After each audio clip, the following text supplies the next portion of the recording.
Sir, operation Sindoor के बाद पाकिस्तान की मदद करने वाले तुर्की देश के साथ व्यापारिक संबंधों में खटास की खबरें हैं। क्या पानीपत इंडस्ट्री में भी इसका कोई असर देखने को मिल रहा है? इसके टर्की के साथ जो बिज़नेस है, ये हमारा बिज़नेस इंडिया से जो जाता है, जो मार्बल है वो आता है, या इम्पोर्ट्स के अंदर जो है हमारा फ्रूट्स आता है। मेजर फ़र्क तो उसमें पड़ेगा, लेकिन जो हमारी होम टेक्सटाइल की आइटमें हैं वो बिज़नेस उसका है, उनके साथ है, लेकिन बहुत अच्छे वॉल्यूम के अंदर नहीं है। अगर हम पानीपत का एक अंदाज़ा लगाएं तो तकरीबन जो है 100-150 करोड़ का करीब जो बिज़नेस है वो है। उस बिज़नेस पे तो 100% इफेक्ट पड़ेगा, और वो ऑर्डर अगर ऐसा हुआ तो ऑर्डर कैंसिल भी हो सकते हैं, और उसमें जो व्यापारियों को बहुत ज़बरदस्त नुकसान होगा। तो सर, इसको लेकर जो मतलब आप लोगों का क्या थॉट है? ये अच्छा कदम है इंडिया भारत सरकार का कि व्यापार बंद किया जिस तरीके से पाकिस्तान? देखो जी, ये हम लोग व्यापारी है, बिल्कुल सरकार के साथ है। अल्टीमेटली जो हमारा जो सॉफ्ट कॉर्नर है हमारे भारत के साथ ही है। अगर वो उन्होंने पाकिस्तान हमारे दुश्मन का साथ दिया है तो हम लोगों को भी उसका जवाब देना भी चाहिए, और वो एक अच्छा है। लेकिन एक व्यापार के अंदर नुकसान होना एक अलग चीज़ है, लेकिन देश से बढ़ के तो कुछ भी नहीं है। क्या किसी बड़े स्तर पर टर्की से हमें ऑर्डर आए हैं जो कैंसल संकट है जिस पे कि? हाँ बिल्कुल, टर्की के अंदर वॉल्यूम है। टर्की के अंदर पानीपत में काफ़ी एक्सपोर्टर हैं जो टर्की के साथ बिजनेस करते हैं। तो वो जो टर्की का बिजनेस है एक, लेकिन जैसे मैंने आपको बताया कि बहुत अच्छा वॉल्यूम नहीं है जैसे यूएसए का या हमारा साउथ एशिया का वॉल्यूम होता है, लेकिन 150-200 करोड़ के करीब जो है बिजनेस पानीपत का जरूर है, और वो उस पर इफेक्ट 100% पड़ेगा जी इसके लिए। ऐसी खबरें हैं कि सर अमेरिका के बाद टर्की ही सबसे बड़ी मंडी पानीपत के लिए? नहीं, पानीपत के लिए बड़ी मंडी नहीं है, लेकिन पानीपत का एक कंपटीटर है, क्योंकि वहाँ पे कारपेट और टेक्सटाइल की जो है ना वो भी हब है जैसे हम लोगों का है, और उनकी आइटमें जो है सारी वो मशीनों पे बनती है, और हमारी आइटमें जो है हैंडलूम पे बनती है। तो इसलिए उनका बिजनेस, जैसे अगर यूएसए के जैसे आपने देखा होगा कि टैरिफ जो है उन्होंने टर्की से नहीं बढ़ाया।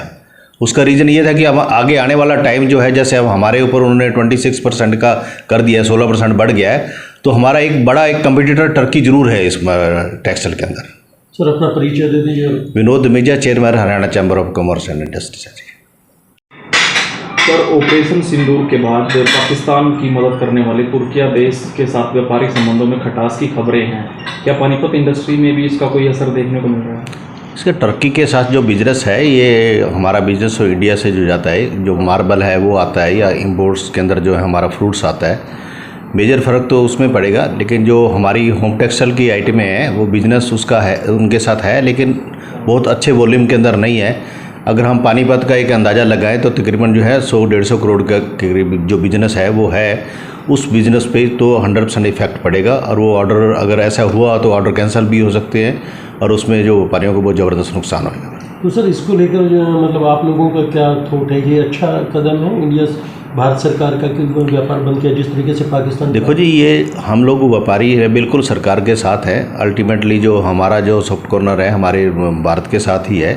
अगर वो उन्होंने पाकिस्तान हमारे दुश्मन का साथ दिया है तो हम लोगों को भी उसका जवाब देना भी चाहिए, और वो एक अच्छा है। लेकिन एक व्यापार के अंदर नुकसान होना एक अलग चीज़ है, लेकिन देश से बढ़ के तो कुछ भी नहीं है।